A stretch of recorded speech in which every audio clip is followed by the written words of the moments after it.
ಇಲ್ಲಿ ನೋಡ್ರಿ, ಸರಿಯಾದ ಕಾಲಾನುಕ್ರಮ ಜೋಡಿಸಿ ಅಂತ ಕೊಟ್ಟಾನ. ಇಲ್ಲಿ ಆಲ್ರೆಡಿ ಸರಿಯಾದ ಕಾಲಾನುಕ್ರಮ ಜೋಡಿಸಿ ತೊಗೊಂಡು ಬಂದೀನಿ.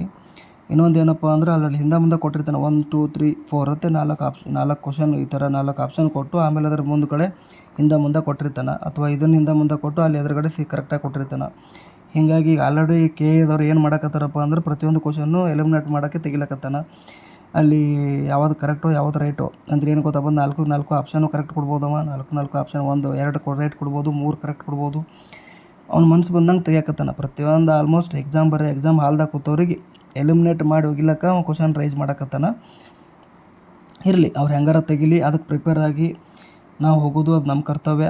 ಇನ್ನೊಂದು ಏನಪ್ಪ ಅಂತಂದ್ರೆ ಇಲ್ಲಿ ಸರಿಯಾದ ಕಾಲಾನುಕ್ರಮ ಜೋಡಿಸಿ ಅಂತ ಕೊಟ್ಟಾನಲ್ಲ, ಮೈಸೂರು ಶಿಶು ವಿವಾಹ ಕಾಯ್ದೆ ಏನು ಕೊಟ್ಟಾನ, ಇದು ಯಾವಾಗ ಸ್ಥಾಪನೆ ಆಯ್ತು ಅಂದ್ರೆ 1894ರಾಗ.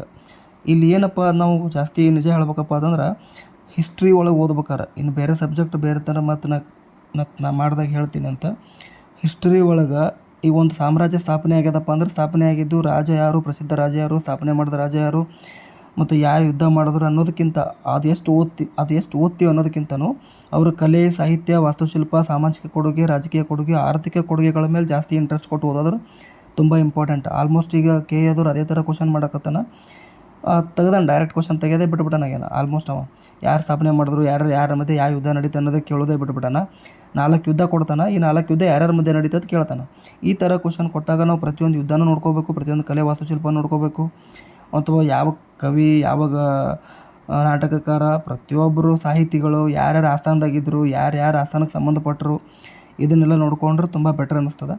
ಇನ್ನೊಂದು ಏನಪ್ಪ, ಮೈಸೂರು ಶಿಶು ವಿವಾಹ ಕಾಯ್ದೆ 1894ರಾಗ ಜಾರಿ ಆಯಿತು. ಕೋಲಾರದಲ್ಲಿ ಬಂಗಾರದ ಗಣಿಗಾರಿಕೆ ಸ್ಥಾಪನೆ ಆಗಿದೆ ಯಾವಾಗಪ್ಪ ಅಂದ್ರೆ 1880ರಾಗ. ಮೈಸೂರು ಸಿವಿಲ್ ಸರ್ವಿಸ್ ಪರೀಕ್ಷೆಗಳು ಸ್ಥಾಪನೆ ಆಗಿದ್ದು 1891.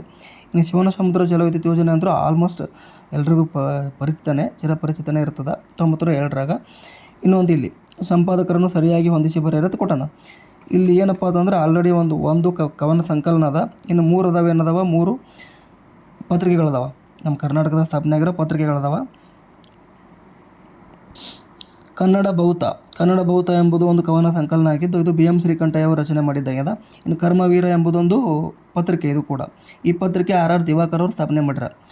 RR ದಿವಾಕರ್ ಅತ್ತೆ ಪರಿಚಿತ ಅವ್ರ ಹೆಸರು ರಂಗನಾಥ್ ದಿವಾಕರ. ಸ್ವತಂತ್ರ ಭಾರತ ಎಂಬ ಪತ್ರಿಕೆ ಕಡೆಂಗೋಡ್ಲು ಶಂಕರ್ ಭಟ್ರು ಅವರು ರಚನೆ ಮಾಡ್ಯಾರ, ಇದು ಸ್ಥಾಪನೆ ಮಾಡ್ಯಾರ. ಜಯ ಕರ್ನಾಟಕ ಎಂಬುದು 1922ರಾಗ ಧಾರವಾಡದಾಗ ಆಲೂರು ವೆಂಕಟರಾವ್ರವರು ಸ್ಥಾಪನೆ ಮಾಡಿರೋ ಪತ್ರಿಕೆ ಇದು. ಇನ್ನೊಂದು ಏನಪ್ಪ ಅಂತಂದ್ರೆ ವಿರೂಪಾಕ್ಷ ದೇವಾಲಯದ ಬಗ್ಗೆ ಸರಿಯಾದ ಹೇಳಿಕೆ ಅಂದ್ರೆ ಸರಿಯಾದ ರೀತಿಯಲ್ಲಿ ಹೇಳಿಕೆ ಕೊಟ್ಟರೆ ಆ ಸರಿಯಾದ ಹೇಳಿಕೆಗಳನ್ನು ನಾವು ಆಯ್ಕೆ ಮಾಡ್ಕೋಬೇಕು. ಈಗ 4 ಹೇಳಿಕೆ ಕೊಟ್ಟರೆ ABCD ಅಂತೇಳಿ, ಆ 4 ಹೇಳಿಕೆಗಳು ಯಾವ ಸರಿ ಅದಾವೆ, 4 ಸರಿ ಅದಾವೋ, ಅಥವಾ 3 ಸರಿ ಅದಾವೋ, ಅಥವಾ 2 ಸರಿ ಅದಾವೋ, ಅಥವಾ ಒಂದೇ ಸರಿ ಆಯ್ತು ಅಂತ ನೋಡ್ಕೋಬೇಕು. ಏನಪ್ಪ ಅಂದ್ರೆ ಇದು ತ್ರೈಲೋಕೇಶ್ವರ ದೇವಾಲಯವೆಂದು ಪರಿಚಿತ. 2ನೇ ವಿಕ್ರಮಾದಿತ್ಯನು ಕಂಚಿಯ ಮೇಲೆ ಸಾಧಿಸಿದ ವಿಜಯದ ನೆನಪಿಗೆ ಈ ದೇವಾಲಯ ನಿರ್ಮಿಸಿದ. ಸರ್ವಸಿದ್ಧಿ ಆಚಾರ್ಯ ಮತ್ತು ಗುಂಡ ದೇವಾಲಯ ಶಿಲ್ಪಿಗಳು.